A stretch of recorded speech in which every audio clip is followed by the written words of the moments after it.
Bienvenue à la récré, c'est Mao, votre conseiller d'orientation ou de désorientation, à vous de choisir, hein, vous savez déjà. Content d'être là aujourd'hui. On a passé une bonne semaine, j'ai envie de dire, hein, après. La semaine était en feu. Hein, c'est le cas de le dire. Aujourd'hui, on reçoit des charmantes demoiselles. Benjamin. Enchanté. Comment va? Enchanté. Ça va bien, ça va bien, ça va bien. Depuis le temps. De la récré depuis là. Votre voix, toi. Comment tu vas, ça va? Ouais, ça va bien. Un petit peu enrhumé, donc vous m'excuserez si je parle du nez. Mais voilà, exceptionnellement, je suis quand même venue et normalement, ma voix est un peu moins nasillarde. Yes. Ami, la sœur de Amadou Tidibé. Ouais, c'est ça. Le 1er juillet, c'est mon anniversaire. D'accord. Je te dis ça comme ça. Je prends note. Ça va, Ami, tu vas bien? Ça va, très bien, merci. Je suis Cool. content de te voir ici, en tout cas. Merci, pareillement. Walid, quel bail, mon gars? Tranquillement, et toi? Non, ça devient bizarre, là. On vous voit trop. En plus, j'ai vu un troisième dans les coulisses, là. Non, franchement, C'est moi, bizarre. Moi, ça va, je suis heureux d'être là avec Benjamin. Tu vois, moi, j'ai pu lire son livre et franchement, j'ai kiffé. Moi, j'ai de la dyslexie, donc je lis pas beaucoup. Et c'est ça mon problème à moi. Et du coup, j'ai remarqué dans le rap, il y a un mouvement où beaucoup d'artistes commencent à écrire. Et celui de Benjamin, j'ai lu et franchement, il est génial, il est super. C'est vrai que ça écrit de plus en plus. Ouais, Hein. Driver, il y a Manuké, Calbo, donc c'est un mouvement qui arrive là. C'est de la transmission. C'est lourd, c'est lourd. Un petit jeune qui dit ça, putain. J'ai grave la haine. Va falloir s'y mettre à lire. Hein. C'est ça. Je te jure. Ah, il y a beaucoup de bouquins à lire, c'est Ah vrai. Ouais, c'est vrai, je te jure. Mécolo. Bah écoute, moi ça va, hein. Comme t'as dit, semaine chargée, on était enflammés cette semaine, n'est-ce pas? Et voilà, et je voudrais passer un big up à un rappeur que j'apprécie, Turi, qui a sorti un projet Papillon Monarque. Je vous supplie d'aller écouter ce projet, vous êtes... Juste allez écouter, je vais même pas dire vous n'êtes pas prêts. Tu supplies les gens. Je supplie. C'est rare, hein, mais là, c'est-à-dire que le truc est trop chaud, quoi. Ça m'a dépassé même. Ça m'a dépassé une fois de plus. Et allez écouter Bleu Gospel en même temps, comme ça vous faites les deux, vous allez capter. C'est lourd, c'est lourd, c'est lourd. La malienne. Ça va, vous allez bien? Penda, sérieusement, tu nous as manqué. Ouais. On voit que t'es en Vous train aussi. de te... Non, on est fiers de toi. Merci, ça fait plaisir. Ouais, j'ai parlé, hors TM, j'en ai parlé avec Barbery, c'est le Barbery qui me l'apprend même de toute façon. Je voyais des images et tout, mais Barbery, il m'apprend que voilà, t'es de l'autre côté. J'ai grave la haine. Elle est dans le TF1 du Mali. Le TF du Mali, c'est vrai. Non, C'est lourd. mais c'est grâce à vous, hein. Franchement, je me suis bien entraîné avec vous. J'avais beaucoup de stress au début, mais grâce à vous, j'ai réussi à vaincre ça et je suis heureuse de la nouvelle aventure que j'entame. En tout cas, on est heureux pour ouais, toi. aussi, hein. Merci. De ouf, on est fiers. Bah oui, c'est ça. Mon petit frère, il est fan d'elle. C'est pas, il est comme un fou quand il la voit. Non, en tout cas, félicitations à toi. On est Merci. très très fiers de toi. Merci. Et que l'aventure continue. Hein. Merci Même à pour vous. Mécolo qui a été juré pour les Flammes aussi. Bah, je serai pas la saison pour la prochaine édition parce qu'ils ont dit que ça allait tourner et je suis très contente de ça, mais on va garder un œil là-dessus et continuer à nous inviter, à nous mettre des bonnes places, mais si possible sans Jack Lang et sans la ministre de la Culture. Voilà. Direct. Barbeux. Ah, moi je suis là, il y a du soleil dehors, moi je suis bien. Comme ça je peux faire tourner les bérets. Et je suis super content d'avoir Ami. Bon, Benjamin, comme il a dit, tu fais partie des meubles maintenant. Mais Je Ami, peux m'en aller.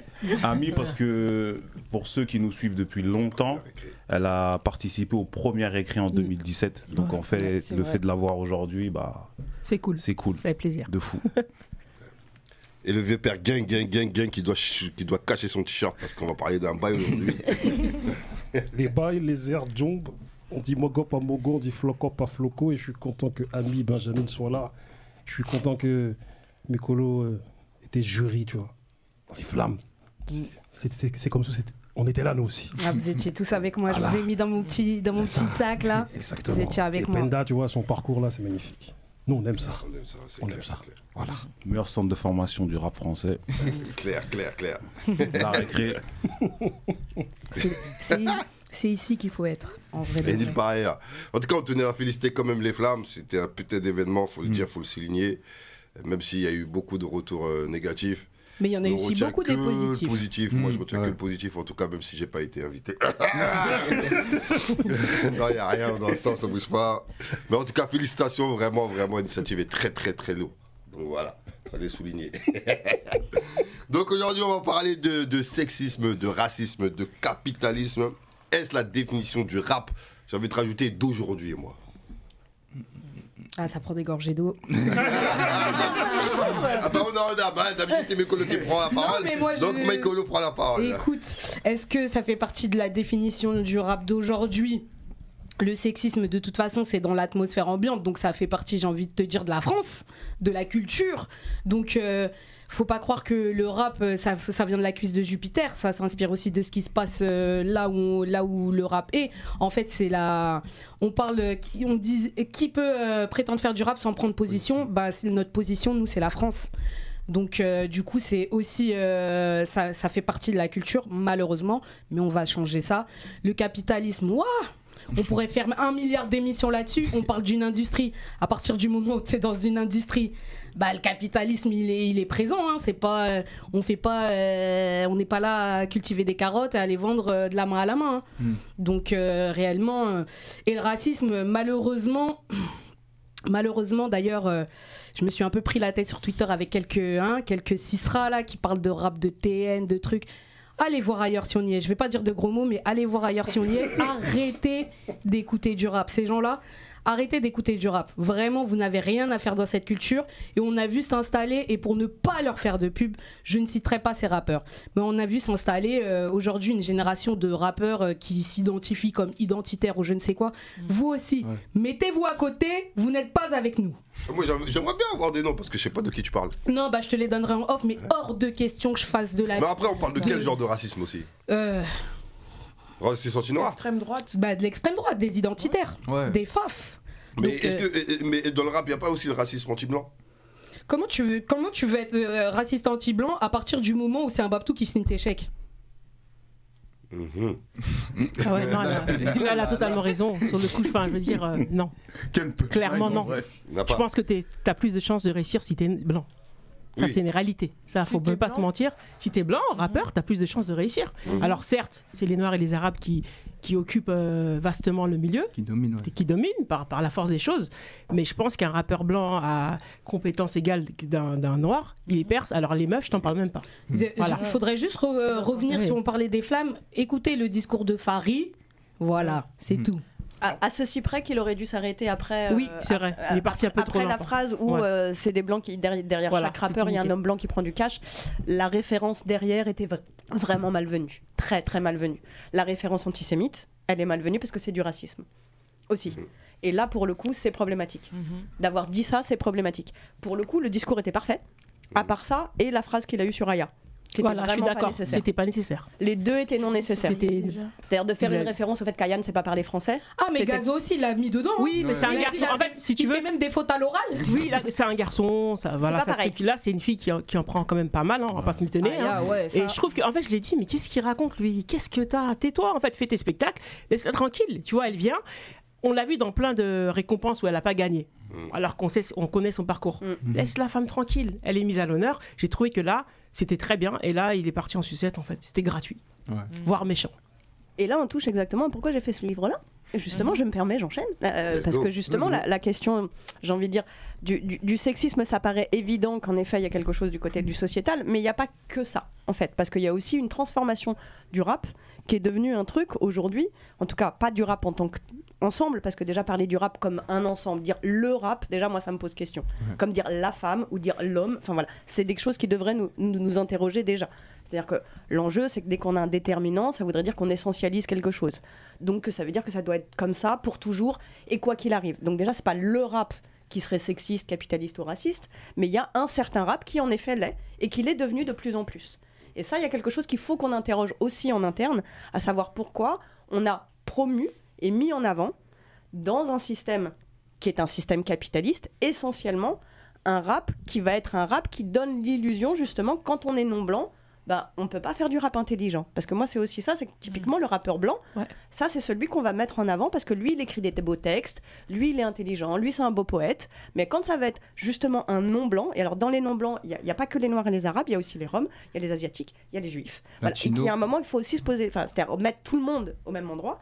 Et qu'à ce titre-là, justement, quand on est non-blanc, il y a quelque chose aujourd'hui dans la production musicale du rap qui fait qu'on est marketé et promotionné à faire un truc qui est un truc sexiste, potentiellement qui véhicule des clichés racistes. Daddy Chocolat, qui est quand même blindé de clichés racistes. Nino, Lettre à une femme, blindé de clichés racistes. Et on se pose pas de questions. Pardon. Non, mais... on a envie de retourner aux femmes comme ça. Ouais, mais vous pensez que c'est du racisme voulu, volontaire ou vraiment ils écrivent parce que vas-y, ils ont pensé à un bail. Je pense que c'est des clichés intégrés. C'est des trucs que les dominés ils ont intégrés aussi, tu vois. Regarde par exemple la plupart des gens, pardon après je vous laisse la parole, qui dénigrent Aya. C'est des Renois. Ah non, moi, je sais pas si je suis d'accord avec ça, moi. Oui, c'est des hommes noirs, je te dis. Oui, c'est vrai, je suis d'accord. Ah, je sais pas. Complètement d'accord. C'est les hommes noirs faibles, soumis. Il y en a beaucoup, hein. Malheureusement, il y en a beaucoup. Bah, je suis d'accord. Non, il y en a beaucoup qu'on voit, mais on est beaucoup plus qu'il la vénère, j'ai envie de dire, tu vois. Ouais, non, je sais pas. Après, je pense que quand même, on met les projecteurs sur les mauvais. Oui, je suis d'accord. Parce que Aya, il y en a beaucoup qui la soutiennent. Oui, bien sûr. À un moment donné, en tout cas par rapport à ce qu'elle fait dans sa musique, il y en a beaucoup qui la soutiennent. Et ceux sur qui on met les projecteurs parce qu'ils sont toujours en train de lui taper dessus, ouais, tu ressembles à un homme, ouais, ceci, ouais, cela.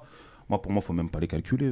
Ouais, mais le problème, c'est des trucs que tu entends en fait et que tu vois, que tu subis, même quand t'es pas Aya en tant que femme noire, tu vois. Ouais, mais est-ce que vous mettez en avant ceux qui disent que vous êtes belle? Moi, est-ce que vous les mettez en avant? Ça, non, tu ne le mets pas en avant. T'entends plus les négatifs. Parce que c'est ça qui fait parler. Après, ceux qui te disent que t'es belle, voilà les mecs aussi.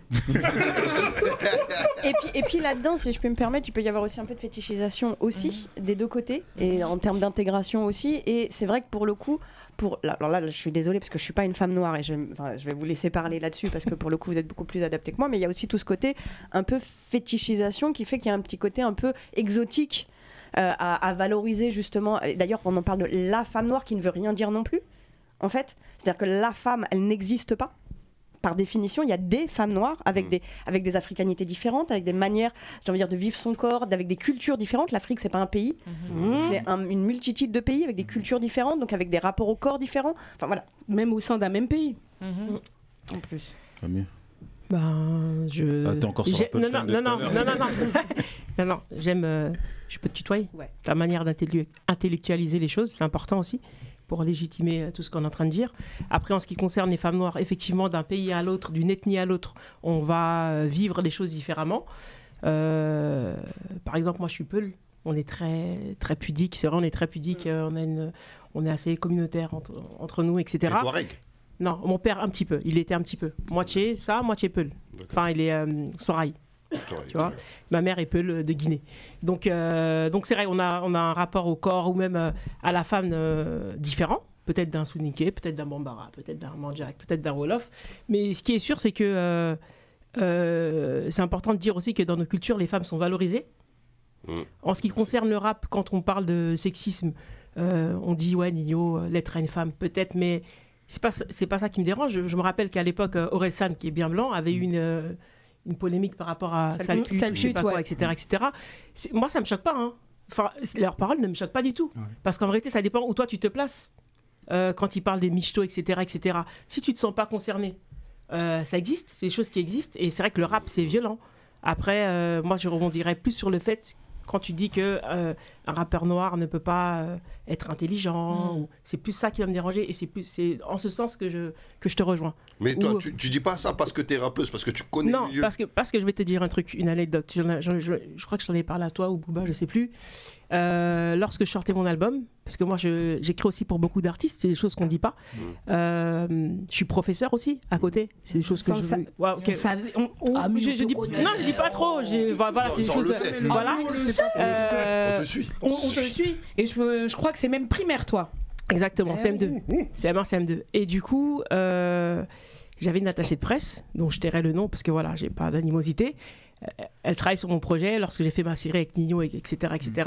Elle me dit, ah, c'est bien, pour nous, t'es un challenge, parce que t'es Renoir, mais t'es prof, t'es machin, on va essayer d'ouvrir. J'ai dit, ok, moi. Et c'est une certaine somme par mois, les attachés de presse. C'était quoi, 3 000 €. Et la première question que je lui ai posée, je lui ai dit, est-ce que tu travailles avec d'autres rappeuses? Oui. Elle m'a dit le nom. J'ai dit ok. Elle est non noire. Voilà. Et au fur et à mesure qu'on avançait, elle me disait ce qu'elle faisait pour les artistes, etc. Je lui dis, je peux te poser une question? Je ne comprends pas. Je ne regarde pas à droite ni à gauche, je regarde tout droit, mais là, pourquoi il y a tout ça? Et pourquoi moi, j'ai quasiment rien, en sachant que là, en termes de vues, en termes de machin, c'est pas au-dessus de moi. Elle me dit, ah oui, tu as raison, mais justement, tu as un challenge. Mais en fait, je ne vais pas dire que c'est parce que tu es noire, mais tu n'es pas blanche. Et à partir de là, mon frère a coupé le contrat, on a arrêté, tu vois. Et elle m'a expliqué qu'en fait, ouais, c'était dur. Elle m'a dit, je suis désolée parce que soit faut être en mode bad bitch, soit faut être vraiment KRA et les clichés. Tu vois, toi, elle m'a dit comme ça, tu réfléchis un peu, donc en fait... Voilà. Ça m'a choqué. Ça m'a choqué, franchement, ça m'a... Mais est-ce que tu penses... Parce que ça, c'était à combien de temps à peu près? Mais il y a 3 ans. Ah oui, il y a encore 3 ans et demi. J'ai cru que tu allais me dire il y a 10 ans. Non, alors avec Bouchy, personne, c'est encore un autre délire. Il y a 10 ans, ça aurait été moins un problème en fait. En fait, il y a 10 ans, ça aurait été moins un problème. Oui, peut-être. C'est vrai que, voyez, par exemple, c'est vrai que moi, pour le coup, le sale pute m'a pas choqué non plus. Enfin, c'est pas le côté agression, j'ai envie de dire, dans les termes, qui va me choquer potentiellement. C'est plus les clichés racistes intégrés par des hommes. Enfin, des artistes, qui soient d'ailleurs rappeurs ou pas, hein, mais qui quelque part vont en véhiculer. Le daddy chocolat, c'est ça qui me dérange. Dans Lettre à une femme, c'est quand il demande à une femme qui soit comme une panthère. Là, on est sur des clichés qui sont en fait des clichés de fétichisation et qui sont problématiques, en fait. Et ça me dérange que ça soit porté par le rap, alors que précisément, le rap, c'est l'endroit où normalement on questionne tout ça, justement. Et qui qu'on soit. Sauf que pour que ça marche, et c'est là où c'est problématique, c'est que finalement, pour que aujourd'hui, le rap qui marche, ça doit être un rap un peu aseptisé, un peu toujours la même chose, et où justement, il faut quelque part que si on est non-blanc, on rentre dans le cliché, j'ai envie de dire, potentiellement de l'agresseur, en fait. Et c'est ça qui est très dérangeant, parce que ça vient en fait renforcer justement tous les identitaires et tous les délires des féministes identitaires, de ce qu'on appelle le féminisme blanc, enfin aussi... Fémino-nationalisme. Qui a des enjeux extrêmement racistes. Et en même temps, on ne s'interroge pas, nous, dans le game, sur qu'est-ce qu'on véhicule autour de tout ça aussi pour pouvoir faire bouger les choses. Non, mais ils s'en fichent, Benjamin, clairement. Et pourquoi ils s'en fichent alors? Parce que moi, de toute façon, je vais revenir sur quelque chose que Ami a dit tout à l'heure, concernant les artistes. Tu vois, comme quoi il y avait beaucoup de rebeux, de renois. Moi, le game, je l'appelle la plantation. C'est-à-dire que les petits renois, les petits rebeux, ils sont là. Ils produisent, comme dans les champs de coton, et c'est au-dessus qu'on récolte. Moi, je le vois. Il y a pas. Regarde ce qu'il a dit, Faria, là. Ouais, non, mais nous, c'est la fin de la phrase qu'elle n'est pas. Parce que pour moi, je sais plus, il y a peut-être un mois, je suis allé en maison de disque. Tu vois, moi, je me dis, maison de disque, j'y vais. Ça a avancé, ça a évolué. Je suis arrivé dans les bureaux de maison de disque. J'étais choqué, moi. Parce que je me dis, ok, parce que tout le monde dit oui, c'est la première musique qu'on écoute, oui, ceci, oui, cela. On arrive aux maisons de disques face à des gens qui sont décisionnaires, du coup, du destin des gens, de ce que va écouter le public. Et je regarde les profils, même si moi je m'en fous en vrai du profil, parce que c'est la compétence qui compte. Mais on sait très bien que le profil oriente. Le côté... En fait, on n'a pas tous le même...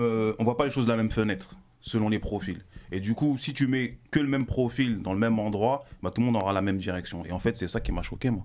Et je voulais revenir sur toi, Ami, vu que tu es rappeuse. Parce que là, on parle sexisme, capitalisme et racisme. Toi, en tant qu'artiste, rap, femme, noire, dans ton parcours, comment ça a été? Alors, franchement, à l'intérieur du game, les rappeurs m'ont toujours respecté. J'ai toujours obtenu ce que je voulais. Il n'y a pas eu de mise à l'amende. Là, tes frères aussi. Oui, non, mais d'accord. Tu sais, il y a les frères, il y a aussi le comportement. C'est important, tu vois. Tu vois, franchement, depuis qu'on était avec Rof. Donc, Rof, déjà, on parle de ça il y a 10 ans. C'est l'âge d'or de Rof. Rof, il arrive, il produit 2 meufs. Sur ça, il a été avant-gardiste, qu'on le veuille ou pas. 2 maliennes, 2 renois. Alors que Rof, il est quand même. Tu vois, les rebeux l'aiment beaucoup. On est de vitrine, 9-4, machin. Quand il arrive avec 2 meufs comme ça, déjà, les gens ne comprennent pas. Ouais, qu'est-ce qu'il fait, lui? Il produit 2 meufs. Déjà, le temps d'intégrer ça. D'accord? En image, c'est vrai qu'il avait mis le paquet, etc. On a été confrontés à ça, parce qu'au début, ils nous avaient dit lisez pas ce que vous voyez sur YouTube, etc. Dailymotion à l'époque, pour te dire, ne lisez pas et tout, machin. Ouais, c'était juste, il produit 2 renois. 2 noirs, machin. Et moi, j'avais jamais été confronté à ça. Donc, c'est pas grave, ça, c'est pas grave. Après, à l'intérieur du rap, j'ai toujours eu ce que je voulais, les featuring que je voulais, du plus prestigieux au gars le moins connu. Tu vois, ils ont jamais chipoté. C'est pas une question de mes frères, il y en a avec qui on a un bon feeling depuis le début. le racisme a été en dehors. Donc tout ce qui est médias, tout ce qui est machin. Moi, une grande radio pour ne pas la citer, puisque voilà. Ouais, mais moi, les rappeuses, j'y crois pas. Vous voyez, elle, je lui ai donné un peu de force. Après, pour un morceau, après, c'est redescendu. Pourquoi tu me parles des autres? Pourquoi tu me parles des autres? Depuis qu'on était avec Bouchy, paix à son âme, tu nous as pas donné notre chance. Bouchy n'était pas venu, je vais le dire clairement, au Planet Rap à l'époque. On faisait un Planet Rap, effectivement, elle n'est pas venue. Aujourd'hui, elle est décédée. Elle était malade. On ne pouvait pas dire à la radio, ouais, voilà, elle est malade, elle ne pourra pas assister, etc., etc. Elle avait des problèmes mentaux, elle était internée. Qui va venir à la radio dire, voilà, donc le Planet Rap, je l'assurais toute seule avec Amel Ben toute la semaine. Jusqu'à l'heure d'aujourd'hui, il nous l'a ressorti. Oui, en 2012, elle est venue seule et elles m'ont planté. Tu vois la mentale un petit peu? Et ça a payé, et ça a été l'étiquette. Et ça, c'est des choses, j'ai dit, mais c'est... Tafoula, là, elle est morte. Tu nous parles de trucs... Voilà, ça allait pas. Posez-vous aussi les bonnes questions. Parce que personnellement, elle aussi, elle avait vécu très violemment l'agressivité du game. Elle comprenait pas. Elle me disait, putain, je suis une putain de rappeuse. Et c'était le cas. Pourquoi on ne donne pas notre chance? Moi, j'ai que ça. Elle avait vraiment que ça. Moi, j'ai toujours... et puis Bouchy, personnellement, était très intelligente. Elle avait fait des bonnes études, limite intellectuelles. Et ça, c'est pas des choses qu'on a mis en avant tout de suite. Et elle était vraiment écorchée vive. Elle se disait, pourquoi... T'as vu, Ami, on est des Renois. Voilà, c'est dur et tout. J'ai dit, non, mais... Ousni, il est là, il nous a donné notre chance, on verra. Tu vois, mais c'est pour dire qu'aussi, on pense pas à la santé mentale des artistes. Et je vous jure, moi j'ai vu des rappeurs partir en dépression, parler avec les murs. En studio, je me dis, c'est pas possible. Parce qu'ils n'ont rien à côté.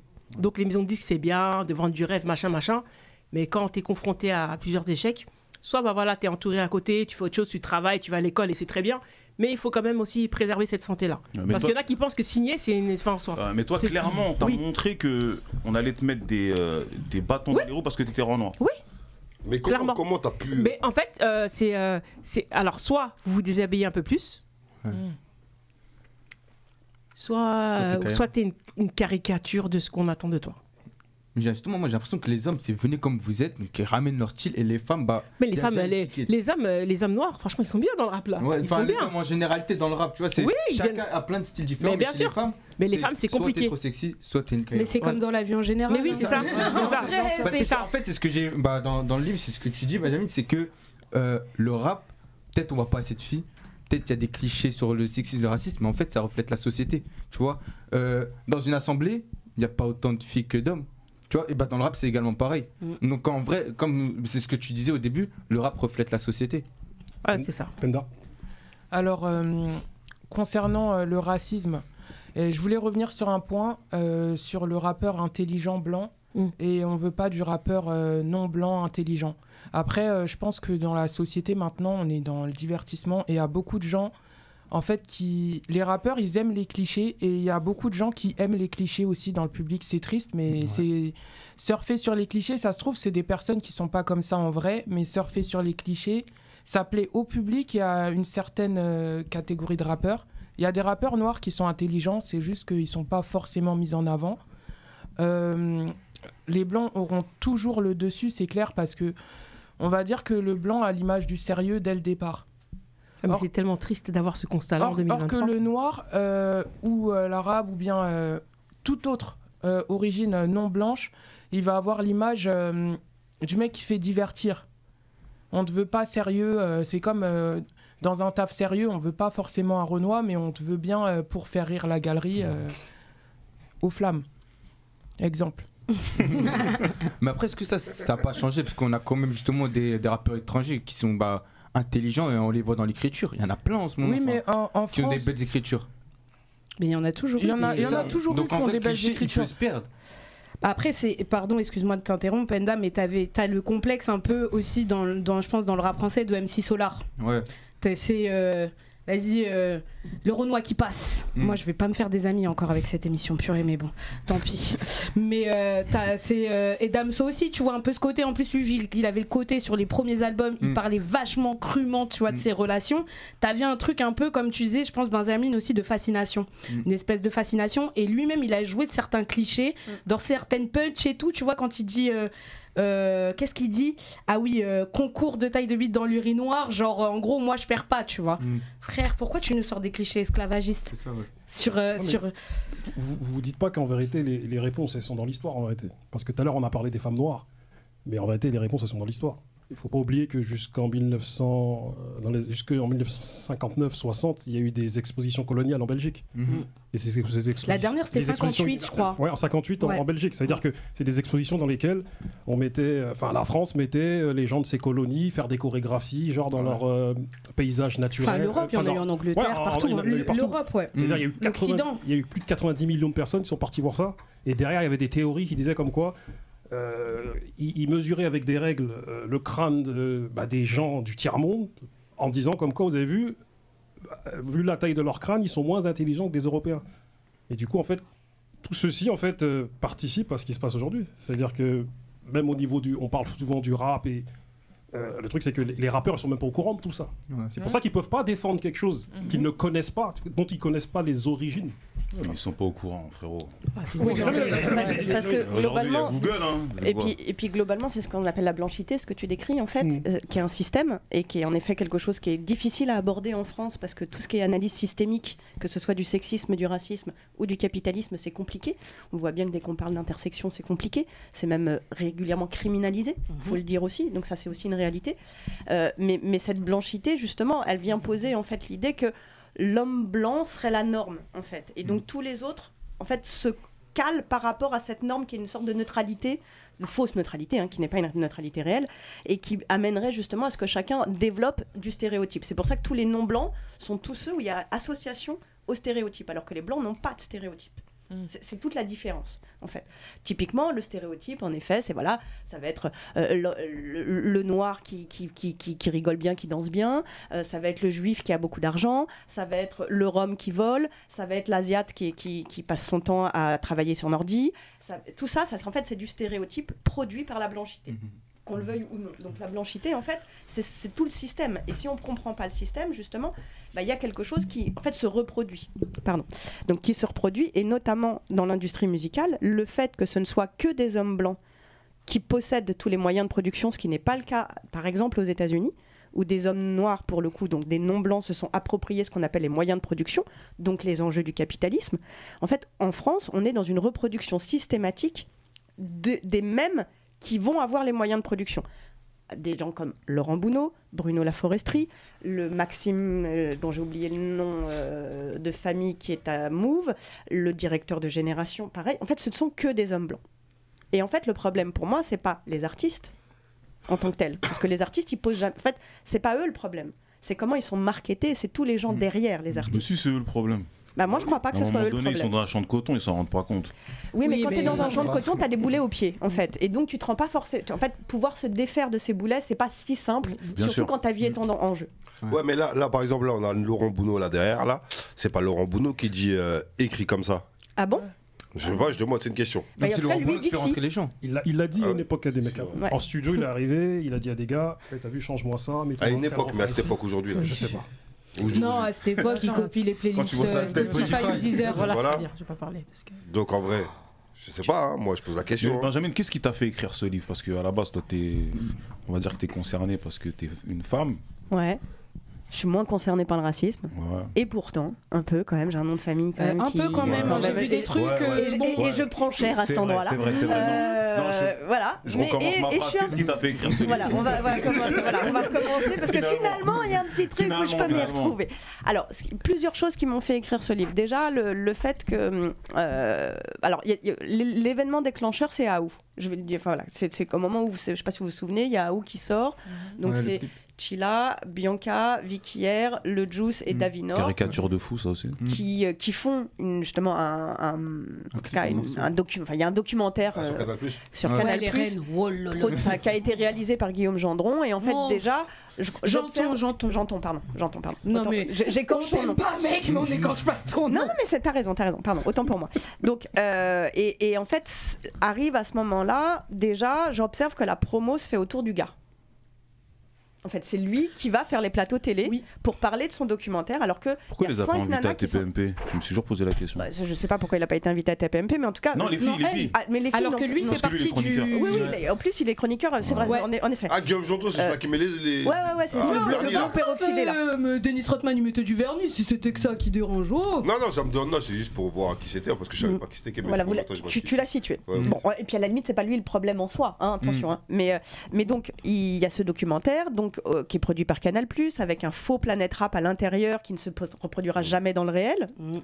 Et pendant ce Planète Rap, notamment, le Juice évoque d'ailleurs ces questions-là quand on lui renvoie à Diams, parce que systématiquement, on la renvoie à Diams, avec l'idée que, comme s'il n'y avait pas eu de rappeuse avant Diams, ce qui est faux, comme s'il n'y avait pas eu de rappeuse après Diams, ce qui est faux. Pour ça que j'ai écrit un article dessus. On s'en souvient. Mais j'avoue, elle était tellement forte que c'est compliqué. Moi, je crois que c'est un peu plus compliqué que ça. Mais justement, parce qu'elle était forte. On ne peut pas enlever le talent de Diams, c'est pas la question. Mais des femmes avec plein de talent, il y en a eu. Et des femmes avec autant de talent, moi, je crois qu'il y en a eu beaucoup d'autres.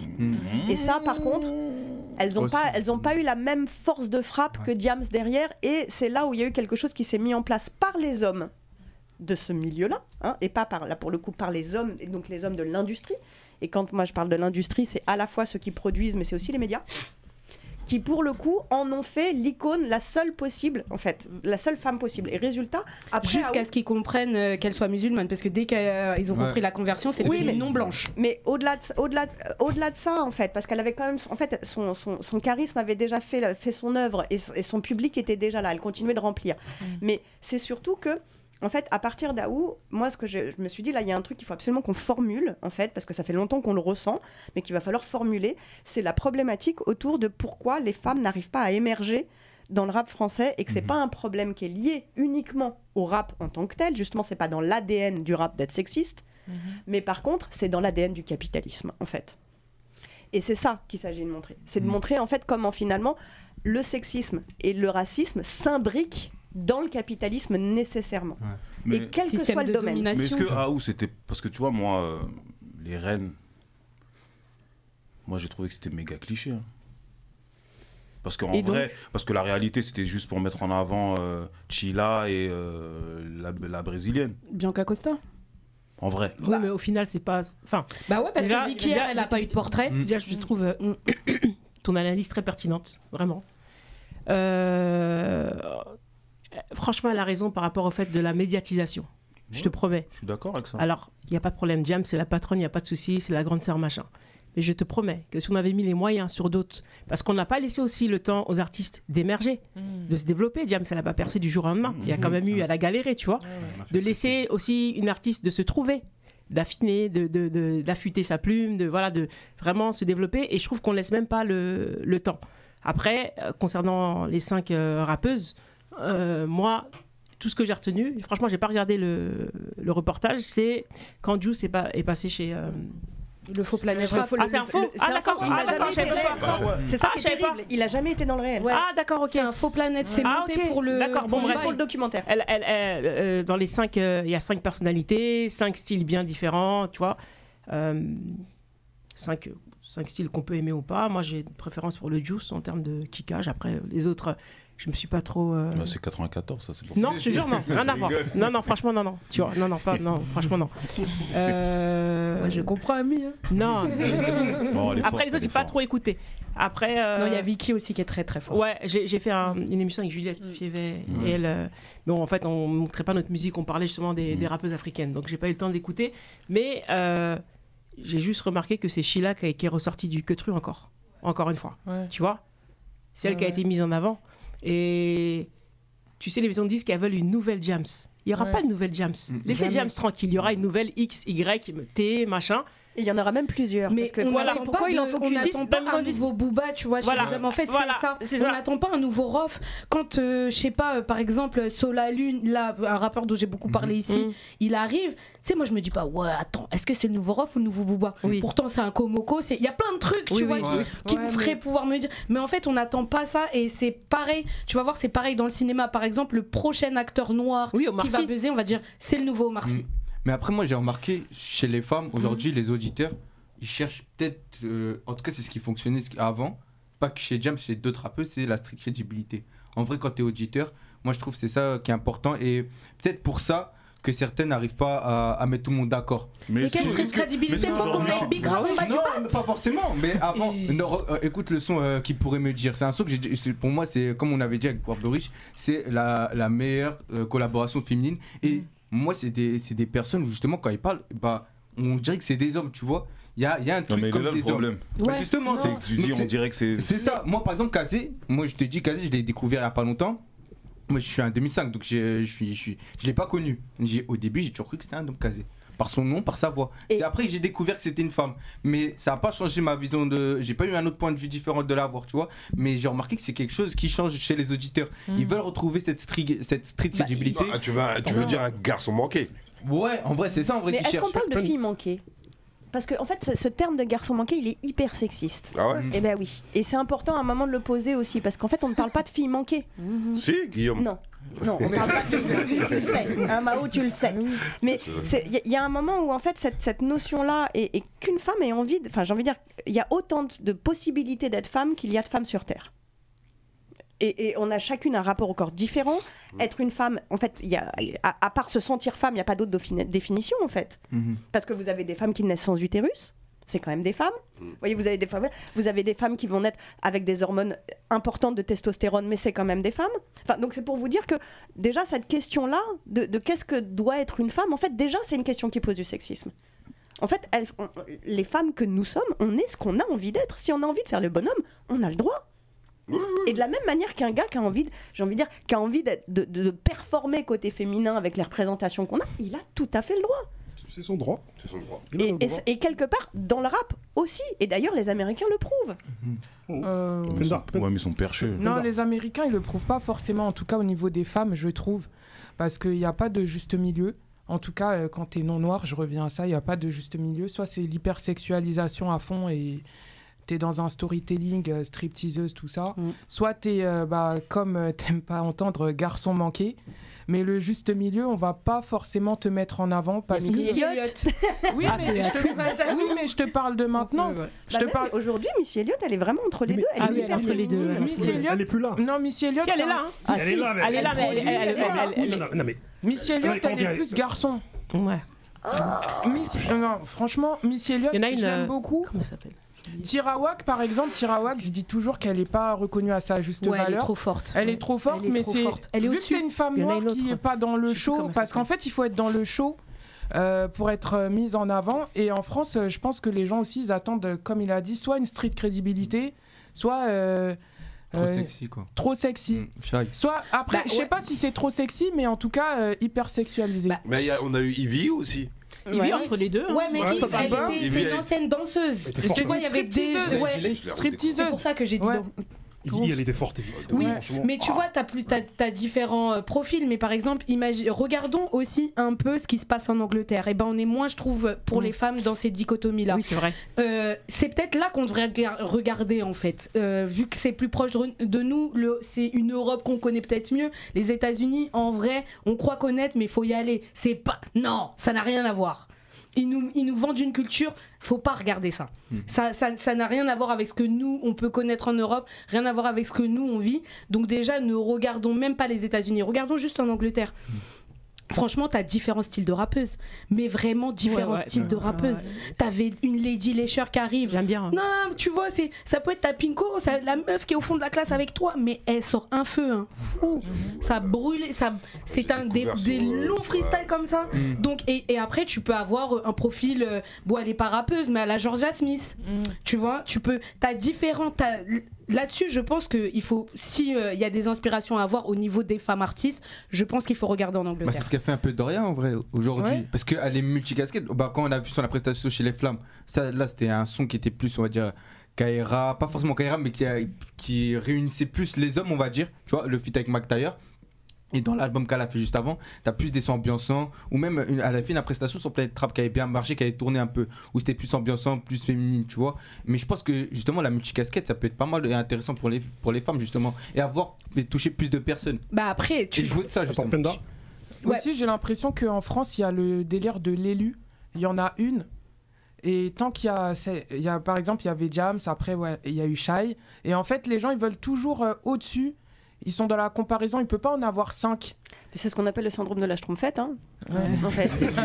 Et je sais qu'il vous fait rire, mais la schtroumpfée, cette schtroumpfette. Mais en fait, c'est un vrai syndrome qui existe et qui est un truc qu'on observe à plein d'endroits. Et alors dans le rap, hein. mais dans tous les endroits, en fait, dans tous les endroits, pas que dans le rap. En fait, dans tous les endroits où il y a des enjeux, en fait, il y a ce qu'on appelle ce syndrome-là. Donc, bon, vous avez tous les schtroumpfs en tête. Vous voyez que l'ennemi des schtroumpfs, c'est Gargamel. Ouais, mais c'est pas grave, ça va passer quand même. Donc, Gargamel, en fait, pour essayer de semer la dissension dans le groupe des schtroumpfs, parce qu'ils s'entendaient trop bien, envoie en fait en premier lieu une première schtroumpfette, qui est d'ailleurs bizarrement très brune, avec les yeux très noirs. On se demande d'où ça vient ce truc-là, hein, et qui en fait a tout le côté un peu, vous savez, le diable parle à travers elle, quoi. Donc tout le côté hyper sexiste de les femmes sont manipulatrices, elles passent leur temps à créer des problèmes, elles passent leur temps à se jalouser entre elles, qui sont en fait des enjeux. Je vous rappelle qu'elle a été faite par un homme qui s'appelle Gargamel. Hein, donc finalement c'est le produit de la domination masculine encore, dans lesquelles les femmes sont elles aussi. Ouais, mais qui c'est qui fait Gargamel? Qui c'est qui produit Gargamel? J'ai envie de dire, c'est le monde homme blanc, si ça peut te rassurer. Voilà, tu vois. Et donc, derrière ça, en fait, les schtroumpfs arrivent à évacuer donc, cette première schtroumpfette, mais pas trop con. En tout cas, ils se disent, bon, bah, il va nous en renvoyer une autre si on reste comme ça. Donc, on va créer notre propre schtroumpfette, bien blonde, avec des yeux bien bleus, bien parfaite, bien douce, bien docile, bien discrète, pour pas qu'elle nous dérange, mais qu'en même temps que la place soit prise. Comme ça, Gargamel ne pourra plus nous en envoyer une. Et c'est ça ce qu'on appelle le syndrome de la schtroumpfette. C'est qu'à partir du moment où il y a une seule femme au milieu d'un groupe qui a été en plus choisie par les hommes, qui doit rentrer dans les cadres justement de ce qu'on appelle la masculinité, le patriarcat, qui doit donc rentrer, donc sourire aux blagues, être toujours celle qui doit justement un peu faire... être celle qui est différente, justement, pas comme les autres. Vous voyez, tout cette truc-là, toute cette représentation-là de justement la femme un peu garçon manqué, mais en même temps, eh ben, ça, c'est ce qu'on appelle le syndrome de la schtroumpfette. Et c'est ce qu'on appelle une femme prétexte. Ce n'est absolument pas une ouverture, ça donne une illusion d'ouverture pour en fait exclure toutes les autres. Mais et Diams a eu ce rôle-là. Benjamin, tu t'es pas fait des amis avec ce livre? Parce que non, là, depuis tout à l'heure, je t'écoute, je dis, mais elle est dingue en vrai. Ouais, mais elle est dingue. Mais elle assume sa dinguerie parce qu'elle ne mange pas sur le rap, donc elle a le choix. Non, mais ouais. Suite à ce livre, parce que toi je te vois sur Twitter, à chaque fois je me dis mais elle cherche la merde. Je te vois commenter, tu vois, sur des comptes et tout, retweeter des trucs. Et qu'est-ce que ça t'a valu ce livre, en vrai? Parce que moi j'ai commencé à lire, même si on va dire que tu l'entoures de belles citations, de beaux passages, de belles rimes. En vrai tu dis des dingueries dedans. Là, pour le coup, ça c'est toi qui me le dis. Moi, je sais pas quelle dinguerie je dis, parce que pour moi, c'est pas si dingue finalement. Pour nous, c'est pas dingue. Voilà. Mais c'est des choses qui ne sont pas dites. C'est pour ça que je dis dinguerie. Oui, c'est vrai que là, pour le coup, c'est le retour que j'ai de beaucoup de journalistes, notamment, qui me disent, voilà, c'était l'éléphant au milieu de la pièce dont personne ne voulait parler, quoi, en fait. Bien sûr. Maintenant, c'est aussi pour ça que je l'ai fait. C'est pour qu'il y ait quelque chose. Et c'est vrai que, comme je disais en rigolant, mais c'est pas anodin non plus, le fait que moi, je n'ai aucun enjeu avec cette industrie. Le fait que moi je ne mange pas dessus, que je suis pas une artiste, enfin j'ai pas besoin en fait de cette industrie, me donne une liberté de fou furieux. Enfin, et ça c'est pour le coup la chance que moi j'ai en fait, c'est ma place aussi à moi quelque part un peu à part où j'ai un mini doigt dans ce game que je peux retirer quand je veux. Ouais, mais les gens ils peuvent te dire que t'es pas légitime à parler si tu. C'est ça, moi ce que je me demande c'est est-ce que les gens ils te prennent au sérieux parce qu'ils se disent philosophe. Elle a grandi dans les quartiers riches, bourgeois, tu vois. Bah alors, mais ça, déjà, c'est des représentations, cette idée-là. De savoir où j'ai grandi, parce que j'ai quand même grandi dans le 91. Aussi, donc, pour le coup, j'ai pas. Enfin voilà, là encore, c'est du cliché. Voilà, c'est ça. Mais c'est du cliché. Et en fait, les gens qui s'intéressent vraiment à la démarche me prennent sans aucun problème au sérieux. Les artistes m'ont jamais. Enfin, j'ai jamais eu de problème avec les artistes. Et les rageux, on les voit. Et en gros, j'ai des problèmes avec les jeunes tweetos. Ouais. Voilà. Qui, eux, pensent que. Et qui en fait confirme tout ce que j'écris dans le livre, qui pense qu'il faut être un homme pour parler de rap, qui pense que quand on est philosophe, on est forcément des quartiers riches, avec en plus, pour le coup, il faut le dire aussi, là pour un petit tropisme autour de mon nom de famille, et avec l'idée que comme j'ai des origines juives, je dois forcément être riche.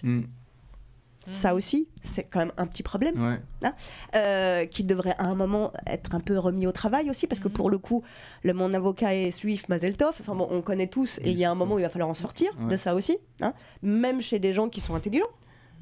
Jay-Z il a commencé avec ça, c'est lui qui a commencé on sait bien, mais ça n'empêche que c'est pas parce que que tout ce que Jay-Z fait est bien, enfin voilà, et donc il y a un moment c'est comment on se questionne aussi autour de tout ça, donc oui, en fait ma légitimité elle n'est remise en question que par des gens qui ne sont pas très légitimes. C'est quoi? D'ici, il dit que son avocat est juif, il est vraiment juif. Non, mais il a le droit, j'ai envie de dire que mon avocat. Mais il n'est pas obligé d'en faire une généralité à cet endroit-là, c'est-à-dire de pouvoir dire que tous les juifs sont ou avocats ou financiers. En fait, et on sait très bien que c'est ça derrière. Donc, ça, c'est problématique. En fait, c'est problématique parce que c'est. Mais c'est un peu le cas aussi. Mais non! Mais non, ce n'est pas vrai. C'est des clichés. Ce n'est pas vrai. Ouais, c'est des clichés. Moi, non, mais ce cliché, il date j'arrive pas avec le cliché. C'est un cliché historique parce que fut un temps, au Moyen-Âge, par exemple, les catholiques ne frayaient pas avec l'argent. Ouais, d'accord?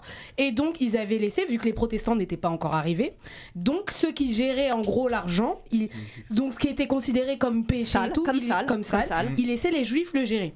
Et c'est de là d'où ça vient ce cliché. Ouais, ils gèrent l'argent, mais en fait, c'est pas d'une volonté propre. Et après, les protestants sont arrivés, notamment les calvinistes. Donc voilà, les Suisses. Pourquoi toutes les banques sont en Suisse? Réfléchissez, calvinistes. Hein? Et bizarrement, on ne dit pas que les protestants sont tous Maxime, riches. met un truc, histoire. Histoire. Non, mais voilà. Non, mais c'est bien, c'est magnifique. C'est magnifique. Et il y a ce côté, et donc voilà, et donc les Américains, ensuite les protestants américains se sont réappropriés ce truc-là. Mais comme c'est pareil, il me semble qu'il y a le même principe dans l'islam, on ne joue pas, on ne fait pas de l'argent avec l'argent, on ne fait pas des trucs. Voilà, donc les premiers, donc les catholiques. On ne fait pas de l'argent avec l'argent. On ne joue, les intérêts. Les intérêts. Voilà, et donc c'était pareil, c'était le même principe, hein. C'est juste c'est le protestantisme qui a changé cette manière pour qu'ont les chrétiens du coup de voir l'argent. Mais au début, les catholiques en France, non, c'était c'était les juifs qui avaient accès aux proto-banques de l'époque. Et toi, Ami? Oui, dis-moi. Parce qu'on va aussi se centrer un peu sur toi aussi, ton œuvre, parce que c'est après moi j'ai plus la notion du temps. Tu nous avais invité dans un théâtre pour voir un court-métrage. Est-ce que tu peux nous parler de ça? Et du coup, on va essayer de faire la passerelle. D'accord. Superbe court-métrage. Ah, mais j'ai la chance de voir. La passerelle est bien, très bien. Très bonne passe décisive. Parce que c'est un sujet très important. Ouais, donc j'ai écrit un court-métrage sur les violences faites aux femmes. Donc voilà, encore une fois, en tant qu'artiste, en tant que rappeuse, il fallait que j'apporte ma pierre à l'édifice. Comme je l'ai dit, j'ai pas été victime de ça, mais autour de moi, beaucoup de copines ont été victimes. Je me suis dit, bon, toi, comment tu peux, en tout cas, en parler, essayer de libérer la parole. Et donc, du coup, j'ai organisé cela, j'ai tout produit, j'ai imaginé le film, j'ai contacté les acteurs et les actrices victimes l'ont été vraiment dans la vie. Donc, c'était dur, mais c'était nécessaire pour moi. Et donc, du coup, ça a permis de délier la parole, etc. etc. Et puis, apporter mon soutien, comme je le peux, en tout cas, à ces femmes qui vivent des horreurs quotidiennement. C'était super important. Mais est-ce que le rap, parce que là, on est dans le rap, est-ce que le rap véhicule cette violence faite aux femmes? Ou en tout cas, ce comportement un peu déviant envers les femmes? Mais en fait... Aujourd'hui, parce que là on est dans le rap après la société. Tout est tellement scruté que je pense qu'aujourd'hui un rappeur qui va dire de manière délibérée qui frappe sa meuf ou quoi que ce soit, il est fou. Même si on sait qu'il y en a qui le font. Bien sûr. Non mais il n'y a pas que ça. Je veux dire, moi il y en a tellement, mais je veux dire c'est à l'image un peu de la société, malheureusement. Et comme je dis, il y a un problème parfois d'éducation. Et puis quand tu vois, taper c'est un fait. Ouais. Et si on cherchait les causes, même si pour moi ou pour nous, les gens entre guillemets lambda, on comprend pas, tu te rends compte que tu regardes l'enfance du mec, tu regardes ce qui a été véhiculé dans sa famille, et comme je dis, ça touche tout le monde. Donc là, il n'y a pas histoire de blanc, noir, musulman, machin, c'est tout le monde. Et mais excuse-moi de t'interrompre, à ce compte-là, nous toutes les meufs, on serait des tueurs en série. Bien parce sûr. Que nos vécus, donc il y a aussi un truc de monopole de la violence, à qui on laisse avoir cette violence, sinon, avec tout ce que les femmes peuvent subir en général dans le monde, mais ça y est, on aurait exterminé les cœurs. C'est vrai, non, franchement, je n'excuse pas. Hein. J'essaye de comprendre, même si parfois il prendre un couteau et le tuer. J'essaye, dans la vie de tous les jours, maintenant en prenant de l'âge, etc., de comprendre les situations, comment on en arrivait là. Il n'y a pas forcément d'explication, mais c'est vrai que c'était nécessaire pour moi de le faire, et même en demandant à certains artistes de partager, c'est compliqué, parce que eux-mêmes, c'est très violent. Le truc, c'est pas, voilà, je voulais pas faire un petit truc à l'eau de rose, vraiment. Ah ouais, ça m'était. C'est très bien fait parce qu'on ressent la violence. Il y a des gens, c'est tabou. Ouais, mais est-ce que, parce que tu vois, ta cause, elle est noble, nécessaire. Oui. Quand tu as demandé à partager, ou même les gens, quand ils ont vu, tu sais, parce que normalement, de manière spontanée, tu partages. Est-ce que tu as eu beaucoup de partages d'artistes? Ah mais non, c'est dans tout, tu regardes sur ma page YouTube, c'est le truc qui a été le moins relayé. Après, il n'y a pas eu de promo dessus ni quoi que ce soit, mais c'est le truc qui a été le moins relayé. Alors que le rap, ça sert à dénoncer. Et je me dis, putain, il y a un souci. Ça, c'est un vrai sujet, c'est un vrai truc, machin, ça dérange. Tu vois, il y en a, j'ai senti que, ah, Maros, vas-y, ton truc, l'autre, il n'y a pas de problème, mais ça, tu sens que ça dérange. Parce que tu peux entendre derrière, j'ai reçu des messages, ah, mais ouais, mais lui, machin. C'est compliqué. Bah, j'ai mis un pavé dans la mare. C'est vrai que c'est rare que les artistes font ça, en vrai. Hein. Il y a qui James peut-être dans La Boulette qui en parlait peut-être. Tu vois, il y a beaucoup de viols dans les rues de ma ville. DRY aussi dans Fête et Valais en parlait justement des violences faites aux femmes. Oui, non, mais il y en a plein. Il y a Taïro aussi. Il y en a plein. Oui, mais c'est pas ce qu'on entend plus, c'est pas les sons les plus connus. Tuerie récemment avec Tiroir Bleu, mais là c'est pas mis en avant. Là, en fait, j'ai fait exprès de mettre 3 scénarios bien précis. T'as pas besoin d'aimer le rap pour regarder ça, vraiment, tu vois, de ton regard, machin. Et même les meufs du game, non. Je ne arrange pas beaucoup à relayer. Ah, je te dis franchement.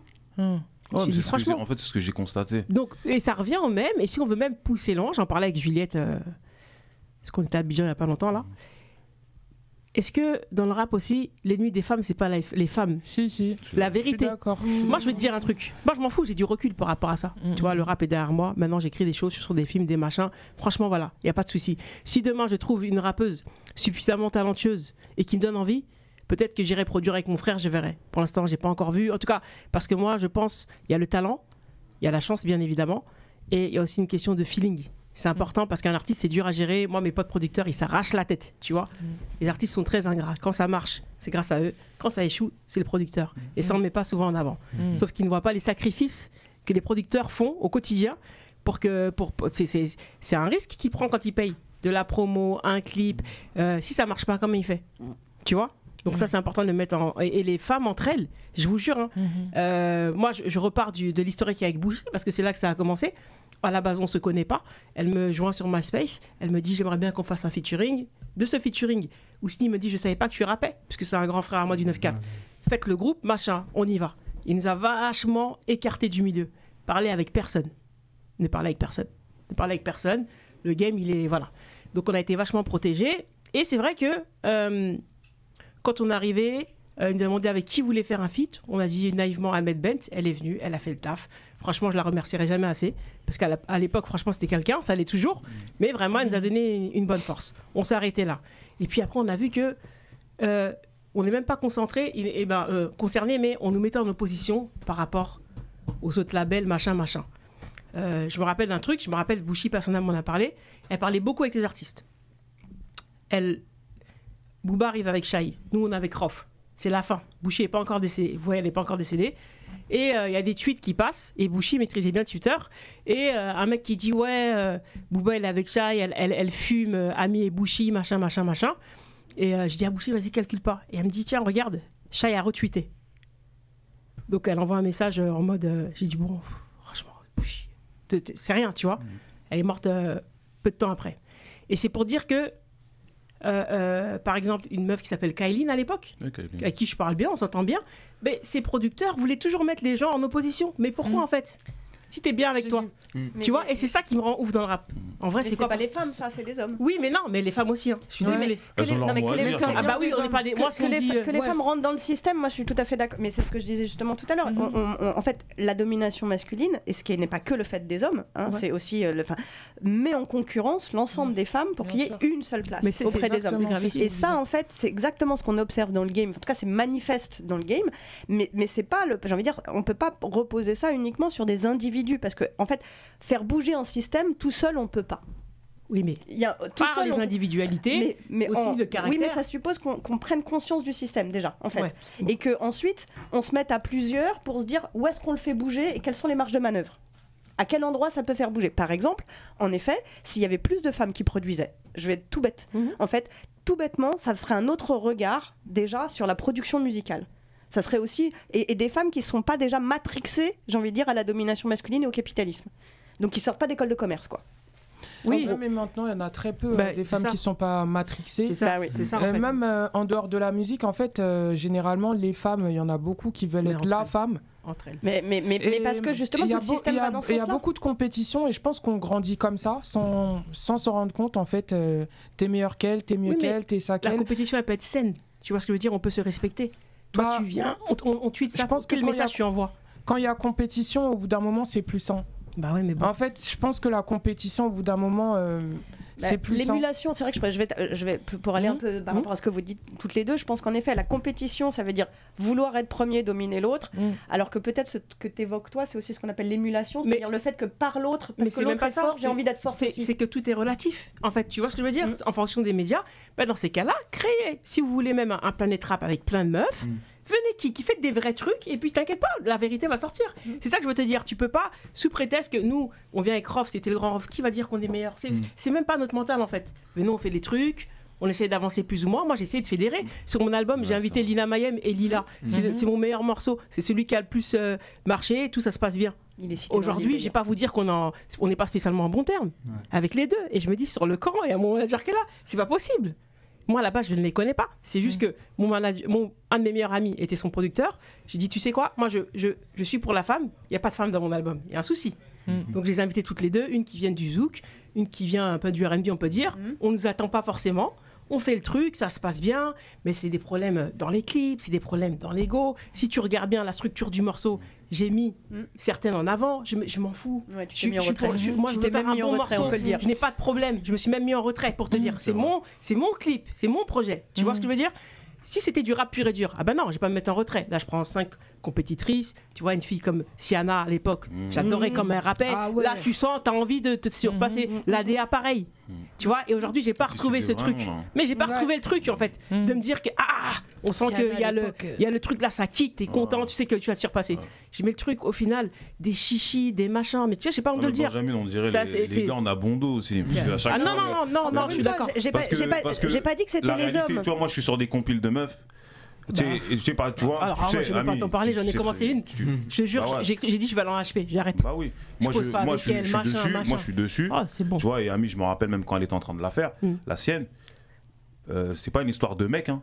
Mais encore une fois, j'ai pas dit que c'était les hommes le problème. J'ai dit que, et c'est important que ça soit bien clair, j'ai pas dit que c'était les hommes le problème. Ce que je dis, c'est que dans un système comme la domination masculine, nous sommes pris, hommes et femmes, dedans. Donc déjà, je ne dis pas que c'est les hommes le problème. Par contre, je pense qu'en effet, c'est la domination masculine le problème, que moi je parle même de violence masculine aujourd'hui. Et que je dis pas que ça veut dire que c'est tous les hommes qui sont comme ça, c'est pas ce que je dis. Ce que je dis par contre, c'est qu'il y a un enjeu plus masculin et que en effet, comme de la même manière que le blanc, l'homme blanc a été la norme neutre qui s'est pas interrogée, et ben pareil du côté de l'homme en fait par rapport aux femmes. Donc c'est plus que les femmes en fait se construisent par rapport aux hommes, et c'est ça le problème, alors que les hommes se construisent par rapport à eux-mêmes. C'est ça la différence. Et donc on peut pas mettre exactement au même endroit. Il suffit de voir ceux qui ont insulté Shai qu'elle a affiché. Franchement, allez regarder. Toi, comment, parce que c'est la dernière question, s'il te plaît. Ouais, parce que tu dis que maintenant le rap il est derrière. Ouais. Mais je pense que ça revient tout le temps. Non, on est passionné, on écrit. Franchement, je suis en train de faire. Je vais pas me porter l'œil. Je fais des choses. Franchement, je pense que vous allez être surpris. J'espère, Inch'Allah. C'est vraiment un autre game. C'est lourd et on m'a repéré par rapport à ma plume. Et je me dis, tu vois, il y a un bon Dieu quand même. Des gens qui n'ont rien à voir au game, tu vois. Donc bon, on verra. Mais te dire que je vais aller me poser, non, jamais de la vie, c'est trop dur. Jamais de la vie. Quel regard? C'est fou, tu ramènes des Nino, des Jules, des gradures, on te crache dessus. Tu veux que je fasse quoi de plus? Mais quel regard tu as, toi, aujourd'hui? Parce que maintenant, tu as quand même une expérience, un recul. Oui. Parce que tu vois, on parle de plein de choses. Tout à l'heure, on parlait de clichés. Ouais. Pour moi, oui. Il y en a beaucoup qui rentrent dans les clichés. Bien sûr. Même s'il y en a certaines que j'apprécie beaucoup. Mais elles sont totalement dans les clichés et elles sont totalement dans l'esprit plantation, faire ce que le maître il veut qu'elle fasse. Toi, comment tu vois le truc? Bah déjà, surtout pas les décourager, parce que ça, c'est un travail de longue haleine. Bien et ça sûr. Finira par payer, je le souhaite. Continuer ce qu'elles ont à faire, lui dire va en indépendant, en indé, mais le problème, il faut des moyens. Tu vois, elles sont relativement jeunes, il faut travailler, qui te produit, machin. Il y a un cadre. Voilà, il faut prendre un modèle économique où tu t'en sors. T'as pas besoin de faire, t'as pas besoin de passer sur Sky pour vivre de la musique, absolument pas. Mais déjà, c'est important de le dire et de le redire. Voilà. Donc n'attendez pas que ça. C'est un tremplin, certes, mais il y a d'autres moyens et surtout une équipe saine, savoir où tu vas et surtout essayer de garder les pieds sur terre. Et est-ce que là, imagine, parce que moi j'ai 3 filles. Ouais. Bah oui. Maintenant j'ai 3 filles. Est-ce que ce sont de bons modèles pour nos enfants, les rappeuses d'aujourd'hui, en globalité? Moi j'ai une fille. Il n'y en a aucune qui est un bon modèle pour ma fille, mais on est forcément plus exigeant pour ses enfants. C'est quoi que tu appelles modèle? Moi, ma fille, je veux qu'elle soit médecin. Ouais, non, mais là, parce qu'on reste dans la sphère musicale. Hein. D'accord, c'est pas forcément Dr. Queen, son modèle non plus. Non, voilà. C'est un artiste, mais par rapport à ce qu'elle véhicule, par rapport à ce qu'elle renvoie, est-ce que. Peut-être ce que j'attends d'une rappeuse, vraiment moi, avec ma patte, elle n'est pas encore assez suffisamment exposée. Donc il y en a alors. Bien sûr qu'il y en a. Elles sont sous-cotées ou pas assez exposées. Et voilà. Et il y en a beaucoup, et puis je pense qu'il faut arrêter d'ailleurs de penser aussi les artistes comme des modèles, justement, parce que c'est un des problèmes, c'est qu'on a tendance à vouloir justement à les prendre pour des modèles ou des idoles. Et en fait, le problème du modèle, c'est qu'il n'y a que cette façon d'être possible, alors qu'en fait, les artistes sont des exemples. C'est pas la même chose. Tu vois, tu étais enseignante, tu sais que le modèle et l'exemple, c'est pas la même chose, justement. Et je trouve qu'on a trop tendance à confondre exactement, à toujours les deux. Les artistes sont pas des modèles, ils n'ont pas de raison d'être des modèles, en fait. Par contre, c'est des exemples. Et qu'il y ait des femmes qui assument leur sexualité, moi, je trouve que c'est très bien pour nos filles. Parce que justement, ça permet d'avoir un autre discours sur le sexuel. Ça permet aussi de pouvoir réinvestir cette dimension aussi pour les femmes, qui a été quand même longtemps le domaine des hommes. Benjamin. Eh ben si, j'insiste. Et moi, je suis mère d'une fille et d'une jeune femme. Et je trouve que c'est très important. C'est bizarre.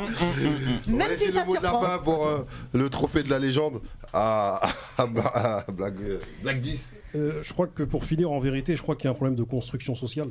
C'est-à-dire que pour rejoindre Benjamin, on vit dans un monde où la construction sociale, elle a été établie par des hommes misogynes, tu vois. Et du coup, on a beau ne pas être ou ne pas être d'accord avec les propos des uns et des autres, peu importe, on est dans un monde dominé par des hommes qui, à un moment donné, ont mis dans la tête des gens des constructions sociales et qui ont mis en concurrence des femmes. Mais ça ne veut pas dire qu'à un moment donné, ces femmes-là ne puissent pas, s'émanciper et s'épanouir, même mentalement. Ouais, mais pour ça, il faut se déconstruire. Oui, il faut se déconstruire. Et tu as vu, tu m'as dit que tu étais à Abidjan avec Juliette. Juliette, elle parle souvent du fait que est-ce que les femmes soutiennent assez les femmes ? Non, oui, mais ça, c'est son sujet phare. Et ça, c'est un grand problème, mais c'est un grand problème aussi dû à la construction sociale aussi. C'est ça, on disait. Et moi, je pense aussi que dans le rap, le rap, c'est Bob l'éponge, en fait. Le rap, c'est l'éponge de la société. C'est-à-dire que c'est le reflet, le miroir de cette société. Et à un moment donné, il n'y a pas plus de misogyne ou de sexisme ou de racisme ou de... C'est quoi le troisième mot de ton livre ? Capitalisme dans le rap qu'ailleurs. Parce que vraiment, le rap est vraiment l'éponge de la société et le miroir de cette société. Je dirais qu'il y a quand même un petit peu plus de racisme que dans le rock, par exemple. Oui. Je dirais qu'il y a un petit peu plus de sexisme que, par exemple, même dans le cinéma. Quand même, dans les représentations, on est plus sur des clichés, sur des caricatures. Mais c'est vrai que mais c'est vrai que l'objet du livre, c'est de montrer qu'à travers le rap, ces trois-là s'articulent. Mais non, pardon, excuse-moi, autant pour moi. Non, mais c'est vrai que voilà, c'est l'enjeu qu'à travers le rap, il y a ces trois enjeux qui se nouent, en fait, et c'est ça, et qui viennent se mélanger à travers. C'est-à-dire que, à force d'avoir fait, je pense qu'on a aujourd'hui promotionné un rap qui est assez sexiste, mais qui n'est pas tout le rap, et réduire le rap à ça serait un problème. Que justement, à travers ce sexisme-là, il y a des relents, en fait, ça charrie dans son sillon des relents racistes, en fait, qui ne disent pas leur nom, qui ne s'expriment pas, avec même des racismes bienveillants, sous couvert de « puisque ce ne sont que des Noirs et des Arabes, allez, on va les laisser s'enjailler entre eux. Hein, quand Niska tape sur Aya, c'est pas très grave. Parce que finalement, c'est entre noirs. Vous voyez ? Et ça, c'est problématique, en fait. Et ça, personne ne le relève suffisamment. Syndrome R. Kelly. Non, mais le truc, c'est que, pour finir, vraiment, le rap est capitaliste depuis le début. C'est-à-dire que dès qu'il a été produit par Joe Robinson et sa femme Sylvia Robinson, à un moment donné, ils ont produit Sugar Hill Gang, qui, à un moment donné, c'est le premier morceau de rap qui a tourné dans les boîtes. C'est-à-dire qu'à partir du moment où le rap est rentré dans une industrie qui est ancrée dans un système capitaliste, le rap est capitaliste. Et après, on sait ce que les rappeurs aujourd'hui, les premiers rappeurs, ils ont toujours idolâtré les mecs qui font des affaires. Enfin, je veux dire, des mecs qui ont des mecs qui ont des bijoux, mecs qui ont des grosses voitures. Donc les mecs, à un moment donné, le rap, il a toujours, dès le départ, le rap, il a été dans un truc où, vas-y, moi je veux des grosses voitures, je veux du matériel, je veux de l'argent. Même s'il y avait un discours qui était un autre discours à côté. C'est pas plutôt culturel ça, parce que moi quand je vais au village, moi ils connaissent pas le rap, ils connaissent rien, mais ils aiment les beaux habits, ils aiment les beaux bijoux, ils aiment les gros bijoux, non ? Ouais, alors on aime peut-être les parures, ça fait partie de la culture, les parures, se parer pour la fête, ça on connaît. Et ils écoutent pas de rap en tout cas, là je vis là-bas. Tu serais surpris.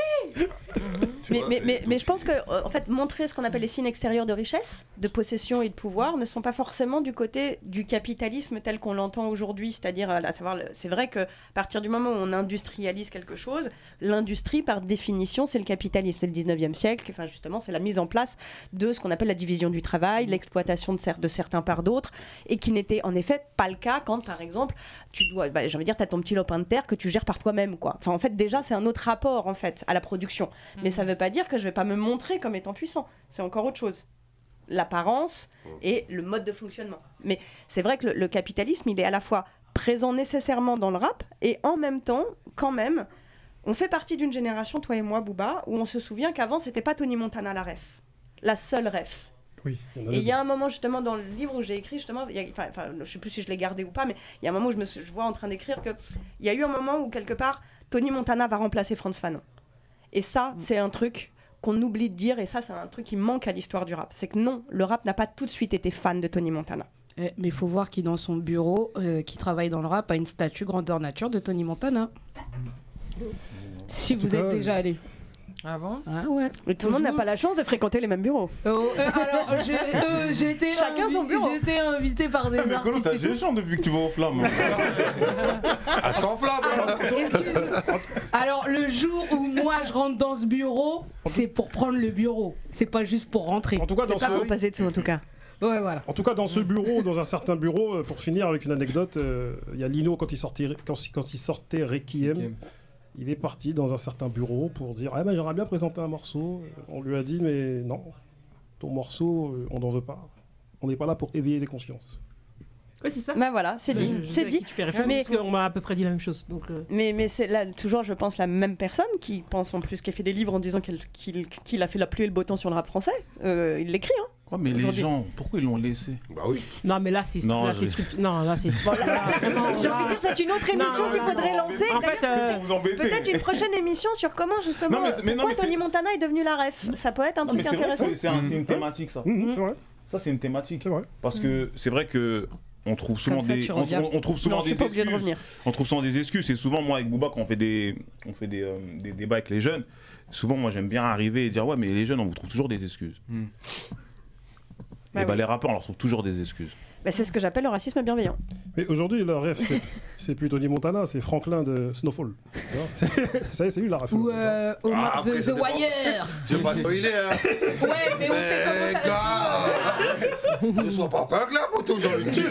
Ah, gars. Parce que bon, on va pas muter à ce moment-là, ça se termine pas bien. Ah, d'accord. Mais bon, on arrive sur la fin. C'est bon? C'est bon pour moi. Voilà. En tout cas, merci à tous. Merci. Félicitations pour les K54, c'est les 20 ans.